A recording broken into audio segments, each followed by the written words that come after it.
اعوذ باللہ من الشیطان الرجیم بسم اللہ الرحمن الرحیم۔ تمام سننے اور دیکھنے والوں کو السلام علیکم۔ آپ دیکھ رہے ہیں روحیل وائس چینل۔ حضرت ابراہیم علیہ السلام صبر و استقامت کے پیکر۔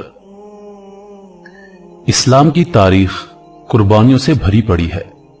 ماہ ذی الحجہ کے ساتھ حضرت ابراہیم علیہ السلام کی یاد لازمی طور پر آتی ہے۔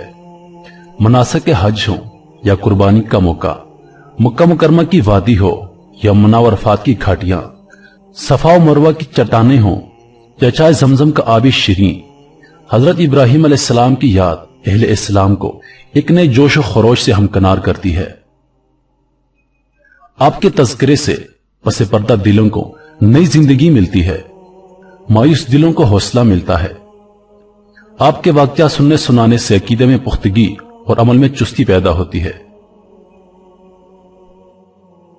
غریب و سادہ رنگی ہے داستان حرم، غریب و سادہ رنگی ہے داستان حرم، نہایت اس کی حسین ابتدا ہے اسماعیل۔ اللہ تعالیٰ نے انبیاء کرام کو معجزے عطا فرمائے، کوئی نبی بغیر معجزے کے تشریف نہیں لایا۔ حضرت ابراہیم علیہ السلام کو اللہ تعالیٰ نے عظیم معجزات عطا فرمائے اور آپ کی مبارک زندگی کو انسانیت کے لیے نمونہ عمل بنایا۔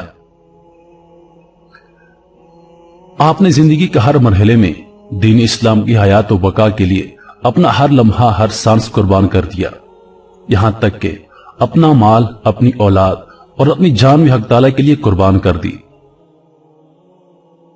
اللہ تعالیٰ جب کسی بندے کو اپنا محبوب بنانا چاہتا ہے تو اس کو کڑی آزمائش اور سخت امتحان کے مرحلے سے گزارتا ہے۔ جب بندہ امتحان میں کامیاب ہوتا ہے تو اس کو اپنا محبوب بنا لیتا ہے، مگر انبیاء کرام کو حق تعالیٰ پہلے اپنا بناتا ہے، پھر انہیں منزل و امتحان سے گزارتا ہے۔ انبیاء کرام کی آزمائش صرف اس لیے ہوتی ہے کہ کائنات کو ان حضرات کا عزم و استقلال اور ثابت قدمی بتائی جائے، تاکہ امت امتحان اور آزمائش کے وقت ان کی ثابت قدمی کو پیش نظر رکھے اور اسے منزل فلاں سے ہمکنار ہونے میں آسانی ہو۔ ارشاد باری تعالیٰ ہے، اور جب ابراہیم علیہ السلام کو ان کے رب نے چند باتوں سے آزمایا تو انہوں نے اسے پورا کیا۔ سورۃ البقرہ آیت نمبر 124۔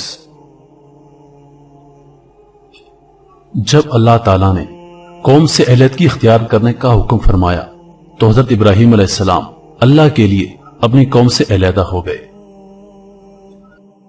آپ نے اللہ تعالیٰ کے بارے میں نمرود سے مناظرہ کیا، یہاں تک کہ اسے ایسے معاملے میں لاجواب کر دیا جس میں ان لوگوں کو اختلاف تھا۔ جب لوگوں نے آپ کو آگ میں جلانا چاہا تو آپ نے آگ میں ڈالے جانے پر صبر کیا۔ جب اللہ تعالیٰ نے قوم کو خیر بات کہنے کا حکم فرمایا تو آپ نے اپنے وطن اور ملک سے اللہ کے لیے ہجرت فرمائی۔ ضیافت و مہمانی کا معمول قائم رکھا اور صبر کیا جس کا اللہ نے آپ کو حکم فرمایا تھا۔ جب اللہ تعالیٰ نے قربانی کا امر فرمایا تو آپ نے اپنے مال کو قربان کیا، اپنے فرزند کی قربانی کے ذریعے آپ کا امتحان لیا گیا۔ پھر جب حضرت ابراہیم علیہ السلام نے امتحان و آزمائش کی تمام دشوار گزار گھاٹیوں کو عبور کر لیا اور آزمائش کی کسوٹی پر مکمل اترے تو اللہ تعالیٰ نے آپ سے فرمایا، فرمانبرداری کیجیے۔ آپ نے عرض کیا، میں نے اللہ کی فرمانبرداری کی جو تمام جہانوں کا پروردگار ہے۔ آپ کا یہ طریقہ کار ایسے وقت رہا جبکہ لوگ آپ کی مخالفت کرتے تھے اور آپ لوگوں سے علیحدگی اختیار کر چکے تھے۔ بندہ دنیا میں اس لیے آیا ہے کہ رب کی معرفت حاصل کرے اور صبح و شام اس کی عبادت میں مصروف رہے۔ بندہ کو تین امور کی وجہ سے معرفت الہی میں درجہ کمال حاصل ہوتا ہے۔ نمبر 1، ذات کی معرفت جو خودی کی قربانی سے حاصل ہوتی ہے۔ نمبر 2، صفات کی معرفت جو اولاد کی قربانی سے ملتی ہے۔ نمبر 3، افعال کی معرفت جو مال کی قربانی سے نصیب ہوتی ہے۔ جب تک یہ تین قربانیاں نہ دی جائیں محبت خدا نہیں ملتی اور نہ ہی بندہ ان قربانیوں کے بغیر کمال پا سکتا ہے۔ حضرت ابراہیم علیہ السلام نے محبت خدا بندی میں ان تین امور کو سر انجام دیا۔ آپ نے جان کی قربانی کی، مال بھی خرچ کیا اور اولاد کو بھی قربان کیا۔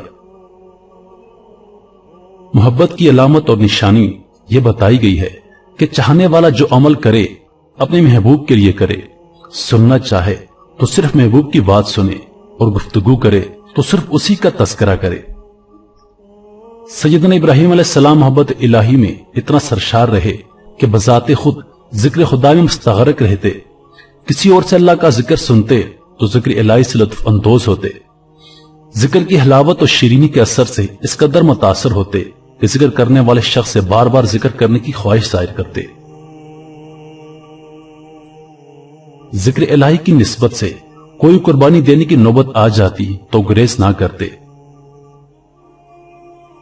سیدنا ابراہیم علیہ السلام اپنی قوم کو مسلسل حق کی دعوت دیتے رہے، بت پرستی سے منع فرماتے رہے اور خدا واحد کی عبادت سے دنیا اور آخرت میں کیا فوائد ہیں یہ سمجھاتے رہے، لیکن قوم نے کور باطن اور اندرونی خبائث کی وجہ سے دعوت حق کو قبول نہ کیا۔ حضرت ابراہیم علیہ السلام مسلسل ہدایت کی دعوت دیتے اور بت پرستی سے منع فرماتے رہے۔ لوگوں کے دل چونکہ مسخ ہو چکے تھے، اس لیے انہوں نے مضبوط دلائل کے باوجود نہ ہدایت پائی اور نہ اس کی اشاعت میں حصہ لیا، بلکہ راہ حق سے روکنے کی مضمون صحیح اور حضرت ابراہیم علیہ السلام کو اذیتیں پہنچانے لگے۔ جب لوگ آپ کے دلائل کے سامنے عاجز ہو گئے تو آپ کو آگ میں ڈالنے کے مشورے کرنے لگے اور منصوبے بنانے لگے۔ لوگوں نے کہا ایک بڑی عمارت بنا کر اس میں آگ کو خوب جلاؤ اور حضرت ابراہیم علیہ السلام کو اس آگ میں ڈال دو۔ قرآن شریف میں ان کا قول اس طرح مذکور ہے، وہ کہنے لگے ان کے لیے ایک آتش خانہ بناؤ پھر ان کو دھکتی آگ میں ڈالو۔ سورۃ الصافات آیت نمبر 97۔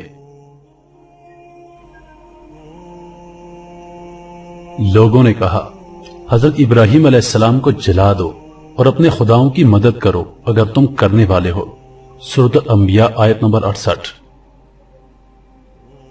لوگوں نے ایک مہینے لکڑیاں جمع کی، جب لکڑیاں جمع کر چکے تو تمام لکڑیوں میں آگ جلائی، پھر آگ بھڑک اٹھی اور اس کے شعلے اتنے بلند ہونے لگے کہ اگر کوئی پرندہ اس کے پاس سے بھی گزرتا تو اس کی گرمی کی شدت سے مر جاتا۔ انہوں نے 7 روز ان لکڑیوں کو جلتے رہنے دیا۔ اب انہیں یہ معلوم نہیں ہو رہا تھا کہ اس بھڑکتی ہوئی آگ میں حضرت ابراہیم علیہ السلام کو کیسے ڈالیں۔ انسان کا ازلی دشمن شیطان آ گیا، اس نے انہیں منجنیق بنانے کی تعلیم دی اور اس کے ذریعے پھینکنے کا مشورہ دیا۔ وہ حضرت ابراہیم علیہ السلام کو ایک بلند عمارت پر لے گئے، آپ کے ہاتھ پیر باندھ کر منجنیق میں ڈال دیا۔ اس منظر کو دیکھ کر جن و انس کے سوا زمین اور آسمان کی ہر چیز کی چیخ نکل گئی۔ جب انہوں نے آپ کو آگ میں ڈالنے کا ارادہ کیا تو پانی کا فرشتہ حاضر خدمت ہوا اور عرض کی اے ابراہیم علیہ السلام، اگر آپ چاہیں تو میں اس آگ کو یکدم بجھا دوں۔ ہوا کا فرشتہ آیا، عرض کیا اے ابراہیم علیہ السلام، اگر آپ چاہیں تو میں اس آگ کو ہوا سے اڑا دوں۔ حضرت ابراہیم علیہ السلام نے کمال استغنا کا مظاہرہ کرتے ہوئے فرمایا مجھے تمہاری مدد کی کوئی ضرورت نہیں، میرا اللہ کافی ہے اور وہ بہتر کارساز ہے۔ حضرت ابراہیم علیہ السلام کو آگ میں ڈالنے کے لیے جب انہوں نے باندھا تو آپ نے لا الہ الا انت سبحانک لک الحمد ولک الملک لا شریک لک پڑھا۔ پھر انہوں نے آپ کو جب منجنیق پہ بٹھا دیا، اس وقت حضرت جبریل امین حاضر ہوئے، عرض کی اے ابراہیم علیہ السلام، میرے لائق کوئی خدمت ہو تو میں حاضر ہوں۔ حضرت ابراہیم علیہ السلام نے فرمایا اے جبریل، مجھے تمہاری مدد کی کوئی ضرورت نہیں۔ جبریل علیہ السلام نے عرض کیا اپنے رب سے ہی التجا کر لیجئے۔ فرمایا وہ میرے حال سے خوب واقف ہے، مجھے عرض کرنے کی کوئی ضرورت نہیں۔ اس کے بعد ان ظالموں نے آپ کو منجنیق کے ذریعے آگ میں پھینک دیا۔ جیسے ہی آپ آگ کے قریب ہوئے، اللہ تعالیٰ نے آگ کو ٹھنڈا ہونے کا حکم فرمایا۔ ارشاد باری تعالیٰ ہے، ہم نے کہا اے آگ ابراہیم پر ٹھنڈی اور سلامتی والی بن جا۔ سورۃ الانبیاء آیت نمبر 69۔ اللہ تعالیٰ نے آگ کو ٹھنڈی ہونے کے ساتھ ساتھ سلامتی والی بن جانے کا حکم فرمایا، کیونکہ کوئی بھی چیز زیادہ ٹھنڈی ہو جائے تو نقصان کا اندیشہ ہوتا ہے، اس لیے فرمایا کہ ایسی ٹھنڈی ہو جا کہ سردی بھی نہ ہونے پائے۔ آگ نے حضرت ابراہیم علیہ السلام کو نہیں جلایا۔ آگ میں جلانے کی قوت اور صلاحیت جس پروردگار نے رکھی ہے، اسی کا حکم ہوا کہ سلامتی کے ساتھ ٹھنڈی ہو جا۔ حضرت ابراہیم علیہ السلام تسلیم و رضا کے مقام پر تھے۔ آپ نے رضا بالقضاء کے پیکر بن کر آگ میں ڈالے جانے کو قبول کیا، کہ اگر فیصلہ خدابندی یہی ہے اور جان جاتی ہے تو جائے، میں ہر حال میں اپنے رب کے فیصلے کو تسلیم کرنے والا اور اس کے منشا کے مطابق ہی چلنے والا ہوں۔ اللہ تعالیٰ نے جب آگ کو ٹھنڈی ہونے کا حکم فرمایا تو اس دن روئی زمین پر کوئی آگ نہ جلی، سب بجھ گئی، اور دنیا میں کسی شخص نے بھی اس دن آگ سے کوئی فائدہ نہیں اٹھایا۔ پھر اگر اللہ تعالیٰ ابراہیم علیہ السلام پر سلامتی نہ فرماتا تو آگ ہمیشہ کے لیے ٹھنڈی ہو جاتی۔ آگ پہلی کی طرح جلانے کی صفت سے متصف تھی، لیکن اللہ تعالیٰ نے حضرت ابراہیم علیہ السلام کے لیے اسے اذیت اور تکلیف سے خالی کر دیا۔ فرشتوں نے حضرت ابراہیم علیہ السلام کو پہلوؤں سے پکڑا اور بڑے آرام سے زمین پر بٹھا دیا۔ جب آپ اس آتش کدہ میں اترے تو وہاں میٹھے پانی کا چشمہ تھا اور سرخ رنگ کے گلاب کے خوبصورت پھول تھے۔ آگ نے حضرت ابراہیم علیہ السلام کا بال بھی بیگا نہ کیا، لیکن جن رسیوں سے آپ کو باندھا گیا تھا انہیں جلا دیا۔ حضرت ابراہیم علیہ السلام آگ میں 7 دن رہے تھے۔ حضرت ابراہیم علیہ السلام نے فرمایا کہ جو دن میں نے آگ میں گزارے وہی دن میری زندگی کے عمدہ ترین دن تھے۔ اللہ تعالیٰ نے ان ایام میں خصوصی انعامات سے نوازا تھا۔ اللہ تعالیٰ نے سائے کے فرشتے کو حضرت ابراہیم علیہ السلام کی صورت میں بھیجا۔ وہ حضرت ابراہیم علیہ السلام کے پہلو میں بیٹھ کر انس و محبت کی باتیں کرتا تھا۔ فرماتے ہیں کہ اللہ تعالیٰ نے جبریل علیہ السلام کو جنت سے ریشمی قمیص اور جائے نماز دے کر بھیجا۔ جبریل علیہ السلام نے قمیص آپ کو پہنا دی اور جائے نماز پر بٹھا دیا، اور پھر جبریل علیہ السلام ساتھ بیٹھ کر باتیں کرنے لگے۔ جبریل علیہ السلام نے کہا، اے ابراہیم علیہ السلام، اللہ تعالیٰ فرماتے ہیں کیا تمہیں معلوم نہیں کہ آگ ہمارے محبوبوں کو کوئی نقصان نہیں پہنچاتی؟